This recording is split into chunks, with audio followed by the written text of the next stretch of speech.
Something's not right out there, and the elk are telling that story. I'm joined by Dave and Mike from the Conservation Coalition of Washington. We dig into the growing concern around hoof rot disease, what it means, and why it matters. Down here in Southwest Washington, basically the whole I-5 corridor, you see them all the time. People, they'll be out, it's so bad. It is so bad. Then Kyle from the Wild Sheep Society of BC joins me when we talk about what they've got going on in their world and what a real conservation footprint on the ground looks like. This is Wild Talk. Real issues, real voices, right now. Welcome to Wild Talk, the untamed voice of Canada's outdoors, where raw stories, real people, and wild places collide. This episode of Wild Talk is one for the books. Let's talk wild. Wild Talk, powered by Better Call Paul, is brought to you by Better Hunting, Better Stories, Better Call Paul. Umarex, Hunt with Air. Bronc Beer, Great Buckin' Beer. All right, everybody, we're back with another exciting episode of Wild Talk. This is something that's been on my mind since I saw this post on Instagram probably a couple of weeks ago, but it's a conversation I've wanted to have for probably 2 years now. I finally managed to track down a couple of guys that are going to come on. They're going to talk about it. They're going to hopefully drag out some emotion and motivate some of you to get involved, engage with your elected official, write those letters, and say enough is enough. But before we dig too deep into that, I want to welcome Dave and Mike from the Conservation Coalition of Washington. How you guys doing? Doing good. Thanks for having us. Thank you for having us. This is going to be fun. But before we dig into the meat and potatoes, like I said, let's let our viewers, let's let my listeners know a little bit about who you guys are. So Dave, let's start with you. What shaped you into the kind of person who cares this much about wildlife? I grew up in the wilderness. Grew up in the Scouts. Loved the outdoors, hiking, camping my whole life. It wasn't actually until I got married that I developed hunting. So I started back in 2003 and started hunting. My father-in-law would go and teach me the roads that he used to walk and stuff like that. And I was extremely novice, didn't know what I was doing, and I was hooked. Been doing it ever since and gathering up as much information as I can. Went and became a hunter ed instructor, trying to give back. I'm especially in my career path, you got to give back to what you were given. So I teach a lot of young and surprisingly a lot of adults that are coming up through the ranks, and things have changed. I didn't have the glory days of hunting. I think I was just on the tail end of that, and things have just gotten tougher, especially in Washington. So I think we all kind of got to our wits' end back in 2022 when our spring bear got taken away. And we've just been a voice to keep things honest and keep things moving through and keep things at bay, trying to fight for our livelihoods. And it's been a struggle. Very similar to me. I didn't start hunting till I was in my early 20s, and it just kind of became something I dove into head first. And as you can see, we talked about it before we went on the air, that I am neck deep in it, obviously, by hosting this TV show, being involved with Wild TV. I've been involved with conservation organizations around North America for years. And as you say, if you take, you got to give back. So Mike, I'm going to throw the exact same question to you. What kind of shaped you to care this much about wildlife? Well, I'm 52 now. Been hunting, fishing in Washington and a lot of the western states ever since I was 13. So my my family history is pretty deep into hunting. Like Dave, I kind of didn't really get super involved until 22 when we had our spring bear taken away. I knew this was on the burner, and I'd been, trying to do as much as I could to get the word out to people, let them know this is coming. You better start speaking up or we're going to lose it. And sure enough, we lost it. Some of us started this grassroots conservation coalition in Washington. Really didn't know what we were going to do, where it was going to go, but it started to catch speed. People started paying attention because we started getting the information out to them. So a lot of people didn't understand how to go to the WDFW website, how to navigate it, where to find things, where to find meetings. When I first started, I had never talked to at a commission meeting, but now I can see their eyes roll when they see my name mentioned. The people that don't hold our views, which is good because they know that we're there, we're not going away, and they have to deal with this because we are the stakeholders. We have the most to lose when it comes to these conservation issues, this wildlife management or mismanagement of wildlife that we hold near and dear to our hearts.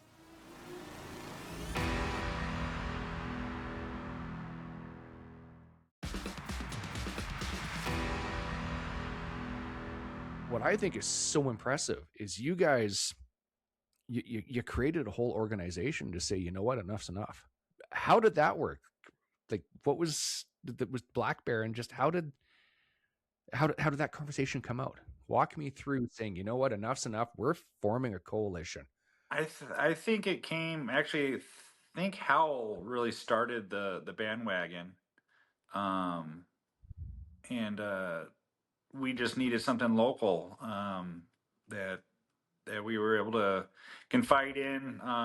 We got our president Kelsey is huge on just diving into these letters. I don't know what kind of time she has with her kids and stuff like that, but she just picks these things apart and finds the hidden agendas and the conversations that are hidden, and she's getting all these public requests with Howell and the Sportsman's Alliance. But I think it was a group of us that just wanted to be local, and Washington based. Gotcha. So Mike, what does the CCW stand for that maybe other groups weren't saying out loud?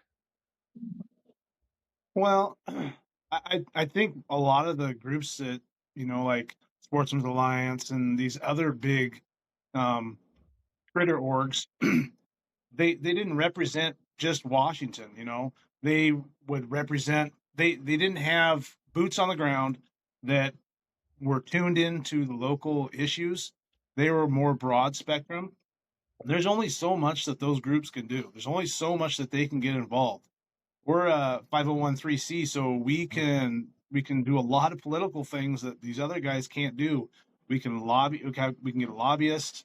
I mean, we've got a lot of big plans, but we're not held down because we don't want to offend other members, because our members, we don't have an official membership yet, but the people that we work with and follow us, they know that we're no holds barred. We don't care what's being said. We're trying to get the facts out to the people because, one, they don't know sometimes where to find them, and two, they don't know what's going on with this whole spring, like with the whole spring bear thing. There's tons of guys that didn't understand, and gals that didn't understand what was going on, and we had the biologist, the lead biologist, our carnivore biologist. She quit because of this issue. And she was berated by some members of the commission to the point where she had had enough, and she went back east. And those people, I think it was Massachusetts, I can't remember, but they gained, or maybe it was Maine, they gained an absolute gem of a biologist. And we have a new lead carnivore biologist. She's awesome, Stephanie. We've talked to her, and that's one of the things that we do is we reach out to the biologist. I reach out to the head director. I know him by name. I've met him several times. I talk to all the commissioners, whether we agree or not, but I make sure that I'm cordial, because whether they agree with me or not, they have to know that I have a stance in this too.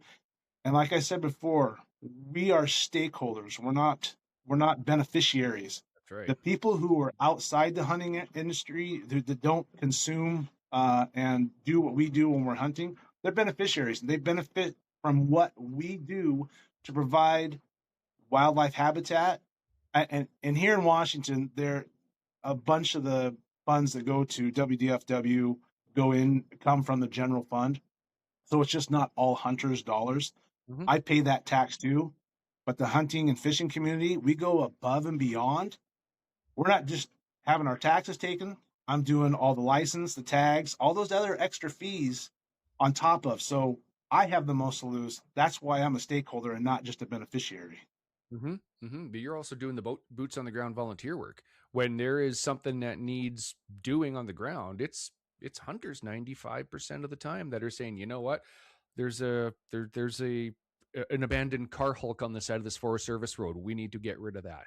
Right? There's a plastic bag. I'm going to stop and pick that up.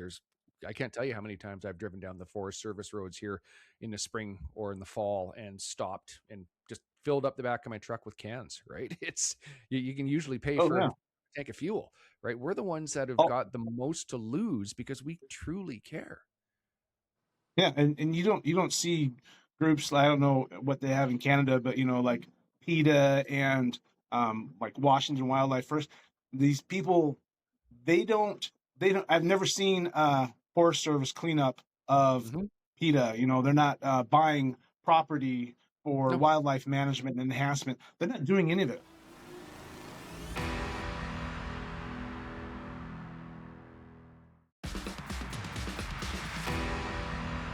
like you were saying, it's nuts here. They're not the ones that are doing these forest cleanups. They're not the ones that are picking up the trash, right? But they're the ones that are so good at getting noticed in the public eye, yanking on those heartstrings and raising the funds, right? They're the ones that have got they got the big pocketbooks to do these emotional campaigns, right? And it's Yeah, that's it's why crazy to watch. They're good at what they do. that's why they're so freaked out about wolves being delisted and grizzly bears being delisted down here, Yeah, because those are their cash cows. You don't see that's right. them having all this money come in for a box turtle or some pygmy rabbit. It ain't coming in. Yeah. They're not getting the funds. Yeah, I've said that very thing many times where if it's not cute and cuddly, it's not paying their bills, right? It's Although I would you love don't to see see them. them attempt to try and cuddle a wolf or a grizzly, or Oh, I know. I mean, Those just ones go always go make give me them laugh. big bear hug. Yeah, those ones always make me laugh. It's like, really? Do you realize what 100-pound wolf would do to you? They're not. Yeah, our domestic dogs may be descended from them, but you get 100-pound wolf and you're trying to cuddle it. One, they stink to high hell. They stink, and two, they're predators, right? They're gonna rip your face off, right? Yeah. It's nuts, and we've set the stage for CCW, gone on a complete tangent about bears, but that's my jam. Like I said, Well, I love that's our talking bread about and butter, and that's bears. where we came from. It So, is, and and now we're that's why I moving wanted to. on to wolves and Yeah, cougars, and yeah. But what caught my attention as I led into was the elk hoof rot. That I'd talked about it, I'd seen it, I'd watched a couple of smaller videos, but I'd never seen anything quite like that one on your Insta where the hooves are there and you can see that limp. So why? First off, who was the one that filmed that video? Was it one of you two? no, it No, wasn't I me. didn't film Oh, that. okay, It's I mean, down here, Southwest Washington, basically the whole I-5 corridor. You I mean, you see them all the time. People, they'll really? be out. Oh, it's so bad. It is so bad. It's it's to the point now where you'll see an entire herd. We call them limpers. And Oh man, you, when I have buddies that say, "Hey, we saw so many elk," I said, "How many limpers did you see?" And some sometimes it's like we saw one, and sometimes it's like the whole herd's limping, and it's a death sentence. They're done. That herd right, is gone. right, right. So what's the emotion like when you see one or a dozen like that? What does that feel like? Makes me want to throw up. It's saddening to the point where they're suffering. I mean, Okay, I'm in medicine, so I deal with broken bones and a whole bunch of stuff to humans. And when someone's hurt, they call 911. When someone's in pain, they take pain medication. and these elk can't get around. They're rotting. Their feet are rotting off of their bodies, and they just can't. It just sucks. Okay. So in layman's terms, without the science stuff, for someone who's never seen it, what is elk hoof rot? Like, what's the real world version of it? What is it? It's exactly what it says. They develop infections into their hooves that overgrow their hooves, and then they fall off. And then I've seen elk where this has gone all the way up into their leg, and they're missing part of their leg. Um, it's painful to walk on, and they're all deformed and clubbed. If you can get close enough to see them, I mean, some of the pictures out there, I mean, if you've ever had an ingrown toenail, that's just a toenail. That's not your whole foot. So There's times I've been walking around and you'll see where a chunk of hoof has fallen off, and you know that it got to the point where it rotted away and it fell off, and just like Dave said, it becomes a stub, it gets infected, and pretty soon they can't walk around, and they just will lay down and starve to death. I don't know how many times I've been walking around, and you can see where it looks like somebody went through and mowed, and then pretty soon you can start to smell, because that rotting hoof puts off a very distinct smell. I mean, it's not like carrion where it's rotten meat, but it has a very distinct smell, and you know that there's an elk nearby with hoof rot.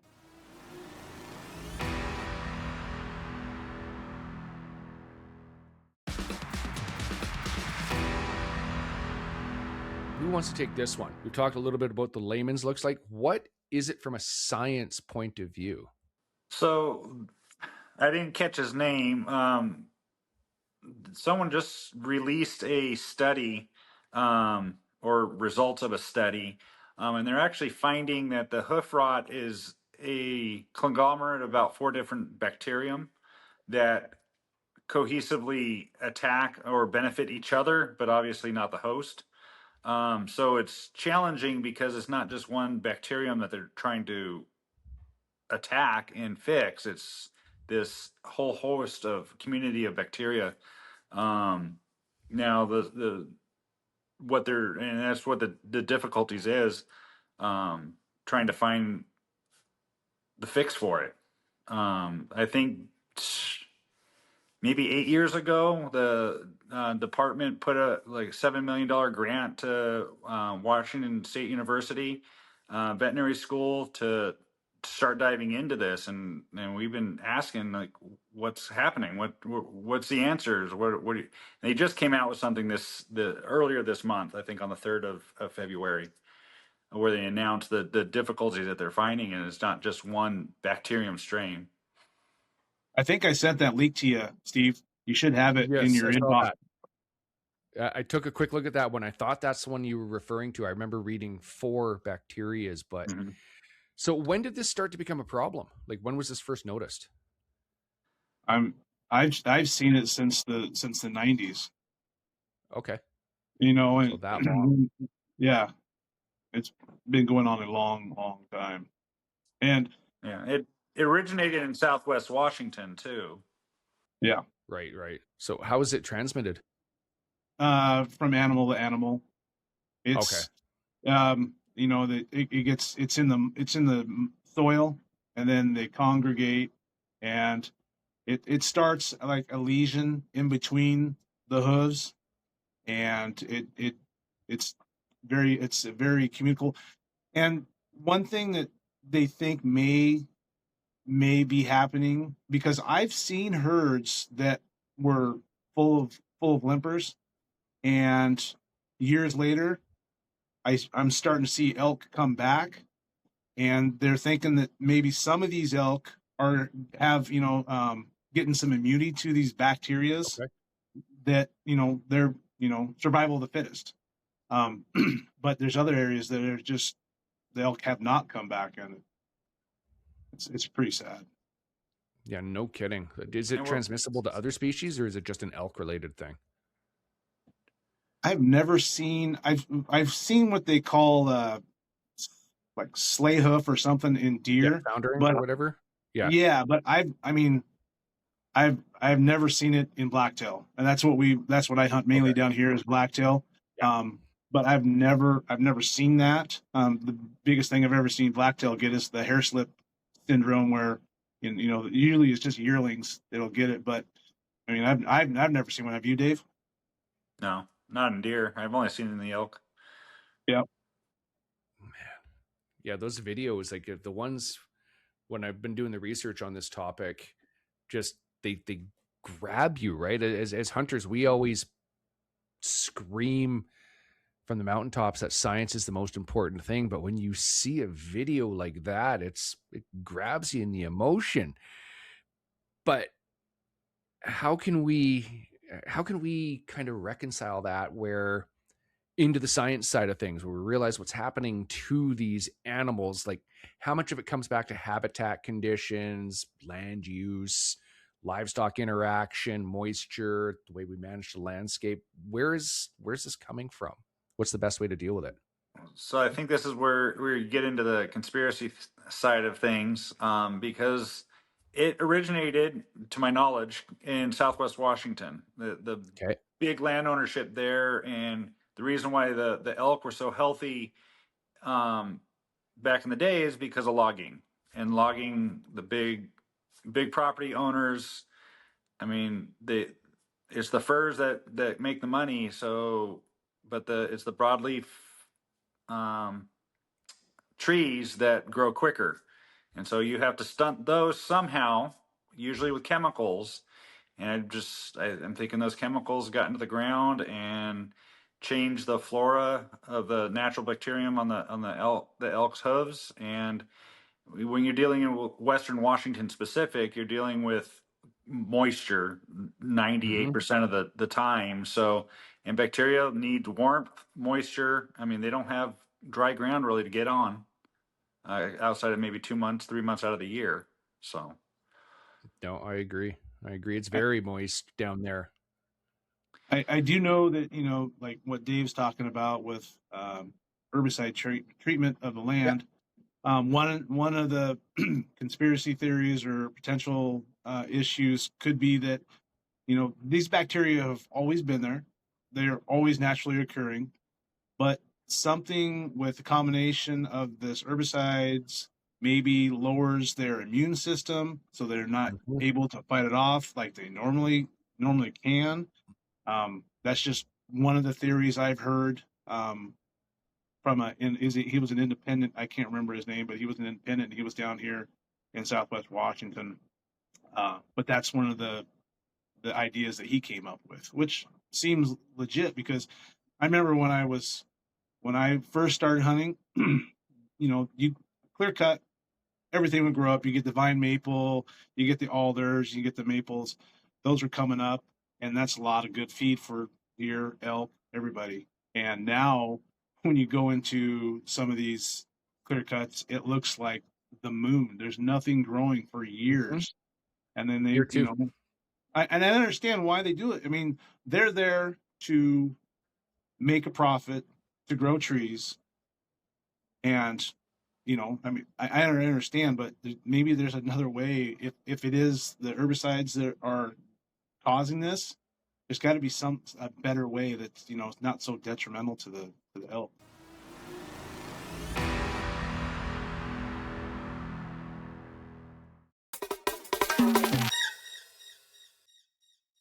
All right, everybody. These are always one of my absolute favorite segments to do here on Wild Talk. I get to sit down with some real powerhouses of conservation, those that make what we do on the landscape possible. So no stranger to the show, my good buddy, good friend, known him a bunch of years. He's been on here a bunch of time. We're going to sit down with the CEO of the Wild Sheep Society once again, Kyle Stelter. Kyle, huge thanks as always, brother. Steve, such a pleasure to be on the show, and always love chatting with you. And it's never wasted time when we get to chat. So thank you. It never is. Even when you're sitting on the couch and we're powering back a few whiskeys on your times that you travel, I'm not going to give it away, but if you look upwards in the province when you're hunting sheep. So let's dig into it. We are rolling through mid-March already. And I know that the Wild Sheep Society has just wrapped up essentially what is their show season. So let's dig into that. First off, what happened in Penticton? That one you just finished.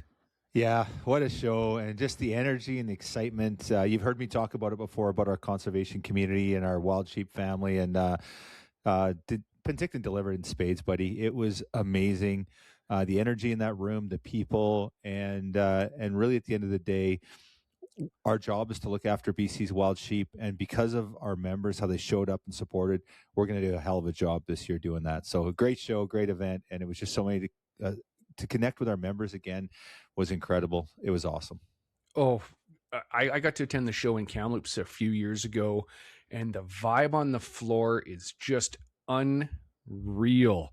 Yeah, it's just something you really gotta you gotta feel when you're there. You walk in and the vibe, it's almost surreal. You feel like you're part of a family, a bigger family, even if you've never met. You get people coming up to you going, "Hey, how's it going?" They're buying you drinks, they're high-fiving, and you're there for the same reasons, and you're what we affectionately call the salute to conservation. So how is that show looking compared to Kamloops days? I know I don't want to say we aged out of Kamloops, but we just got too big for the venue. Yeah, well said. We're double the size. Our footprint, our banquets are twice the size. We run 2 banquets now, Friday and Saturday night. The expo is a super cool new addition. Close to 80 vendors and premium brands that obviously that through Wild TV and you guys have worked with. So great support across the board there. And then and the event itself, this year we added the Ram Awards and just celebrating BC's wild sheep and the men and women that pursue them. It's just an amazing experience, and just again seeing hundreds of members, and then the expo itself, we literally have thousands of people through that expo, so lots of members that maybe can't quite make the banquets but are there for the expo. It was awesome, amazing. So you don't even have to be there for the banquets. You can just buy like a day pass.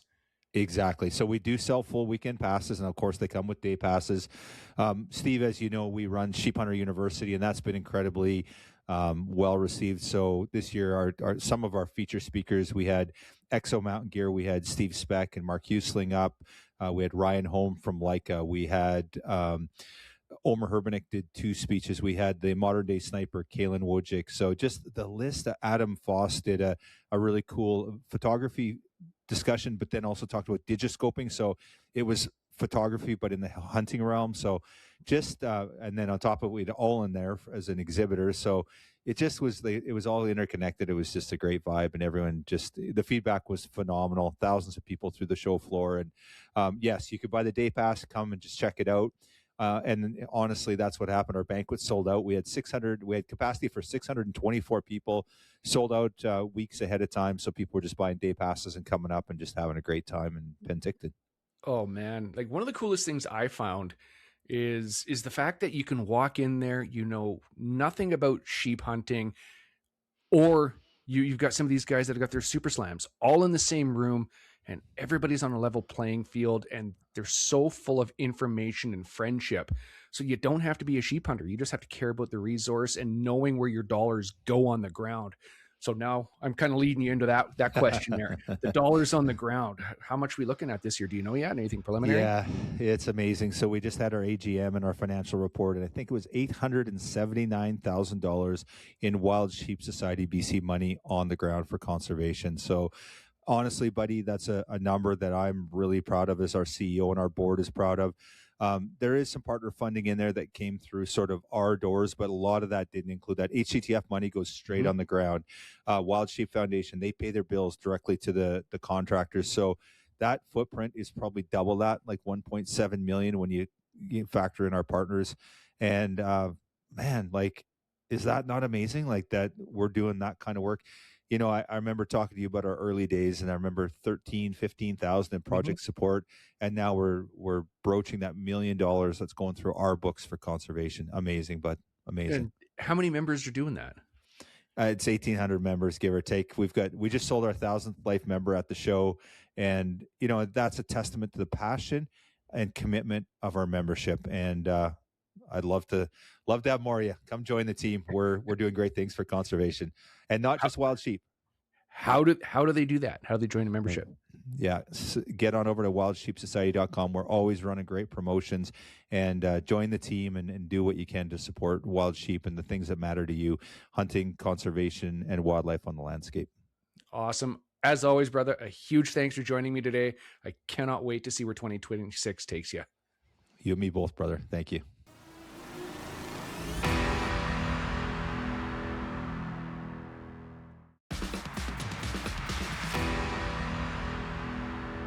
What does a calf gets hoof rot? What does the progression of the disease look like? How does it affect them? Ultimately, it's fatal, as you say. What does that look like? I mean, they can't keep, for a calf, it's really it's even more of a death sentence because they can't keep up with the herd. Usually I've never seen like a newborn calf. Usually it's like a yearling calf. Right. That is, but I mean, they can't keep up with the herd. The herd is, safety in numbers, enough eyes. Pretty soon they get, fall behind. And the leg that has the hoof rot, usually it's just one. I don't think I've ever seen a double, but usually it's just one. The whole hindquarter gets atrophied because they can't stand on it. It's got to be absolutely painful because I've sat there and glassed them, and they're sitting there twitching their leg. They don't even want anything to touch it, and they'll lay down, and then get weaker and weaker because they can't get anything to eat, and then they just basically starve to death. And it's not a quick infection. It's a slow progression that takes years to develop. And so when you already have an unhealthy herd that can't get around to feed, I mean, the biology of elk in itself, I mean, the cows have to get to that 9% body fat before they can start going into estrus. And if they're not healthy enough to feed because they're not able to walk around, they're not producing. And that's why these herds are not rebounding. And so I haven't seen them in calves. Like I've seen them in yearlings, but I haven't seen them in calves. But I think it takes a while before they start getting afflicted. Right. So as you say, it's slow moving, right? But ultimately, it's fatal, and I almost think that's worse, right? If it was something that like a wolf comes in, grabs it by the ass, and it's dead in hours, right? But something like this that could take, like I said, the videos and Slow and painful death. I think it's even longer than just starvation because you starve. I mean, you have the surplus of animals in the spring and summer, and you have the carrying capacity. So I think our habitat can hold the numbers that we currently have, but they're starving even in the spring and summer because they can't move from point A to point B. Right. And any kind of pressure just exacerbates that energy that they don't have. One thing I've noticed on bulls, a bull that has hoof rot, it affects their antler growth. I've seen them where their let's say their right hindquarters got the hoof rot. It's almost like a non-typical thing where the left side is affected. They'll get droopy antlers. They'll get weird growths. You can almost tell if you see somebody and they're holding their elk. You instant message them or DM them and say, "Hey, did that happen to have hoof rot?" And they'll, yeah, because you can tell by the antlers. Interesting, but it makes sense, right? It's affecting the bone. But yep, I never would have put that together. That's crazy. So and it's like it goes to what Dave is saying. It's over a period of time. So they had that hoof rot before they were in velvet, and they're hard horned, and you can tell because of the way their antlers look. And then it just gets progressively worse as the disease progresses, right? You're right.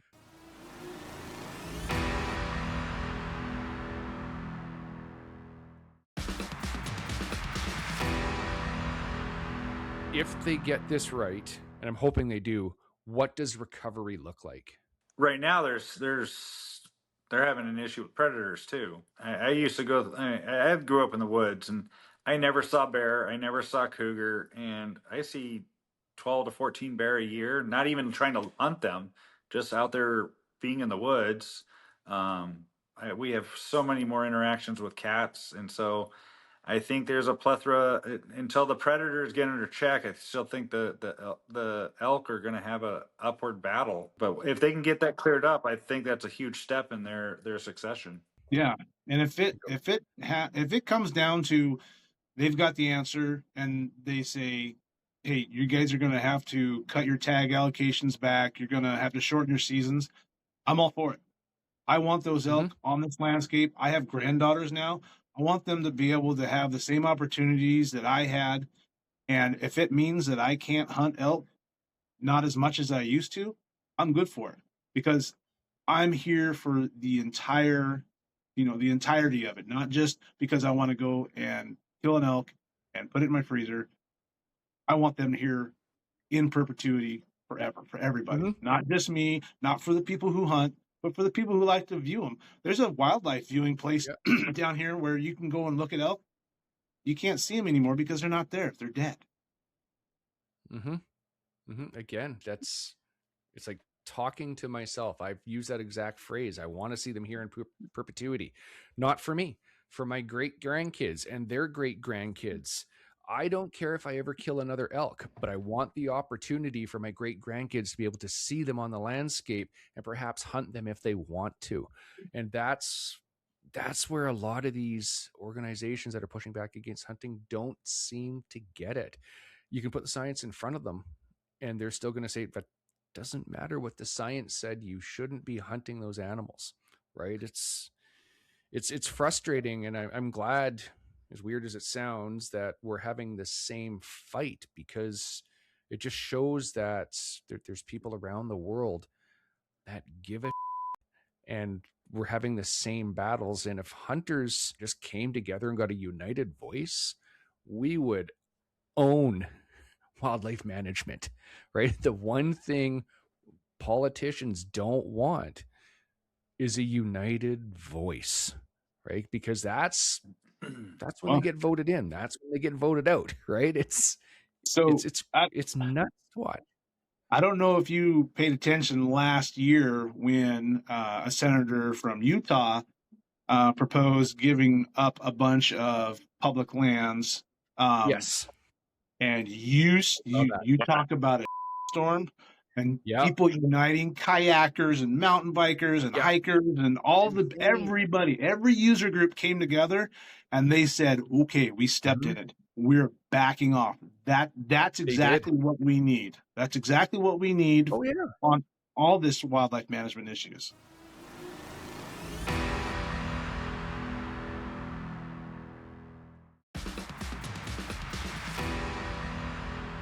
Here is your chance, Dave, Mike.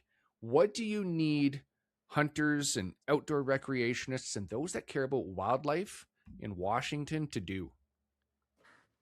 Actually, I bring this up often in my hunter ed classes, is that it's longer the days that you come here to get a hunting license to go out in the woods and hunt your quarry. You have to be involved. You have to know what's coming down. There's people actively trying to take this away from you. There billions of dollars getting put into these referendums and the politics, and they're smart. I mean, what kind of got us is at the beginning of the spring bear stuff is that they had lawyers going from Colorado to Washington to Oregon. They're the same people talking in all the different capacities. Like, why don't you just talk in your own state? I mean, we're not going to Idaho or Oregon and talking over there. This is our home. But you have to be involved. You have to be familiar with what's going on, and you have to be united. I never hunted bear actually until I met Mike. I'm really big into it now. Not successfully, but addicting, man. I absolutely love being out there. And that first time you get a boar coming in 10 feet and you can't see him because it's that thick of bush, it gets your heart pumping, and it's exciting. But you have to be involved. Your voice, if you don't speak up, you can't complain when it's gone. I've always been a firm believer on that. Yeah, agreed. And Mike, what are your thoughts? 100% agree with everything that Dave said. People need to focus their energies not on the anti-hunting groups that are trying to, take all this stuff away from us, because you're never going to change their minds. They're an Correct. ideology. They're set in their ways. And you don't have to talk to the hunters and the fishermen, because that's an echo chamber. You're not, I mean, those people support you no matter what. What you need to do is you need to go to the other 80% of the population, and you need to tell them why it is important to you that these animals are on the landscape, not only for eating, but for viewing. And share in the table fare. Tell people how it has, helped your family, how you helped you grow as an individual, your life lessons.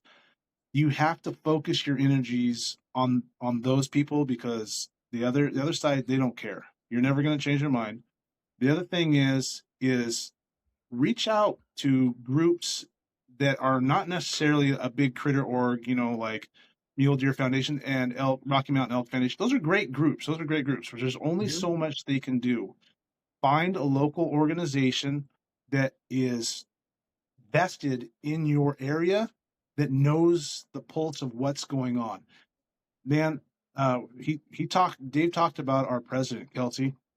I don't understand how she has time to do what she does. I'll get messages from her. I'm like, girl, do you ever sleep? I mean, you got to go. She's got young kids. I mean, she is non-stop.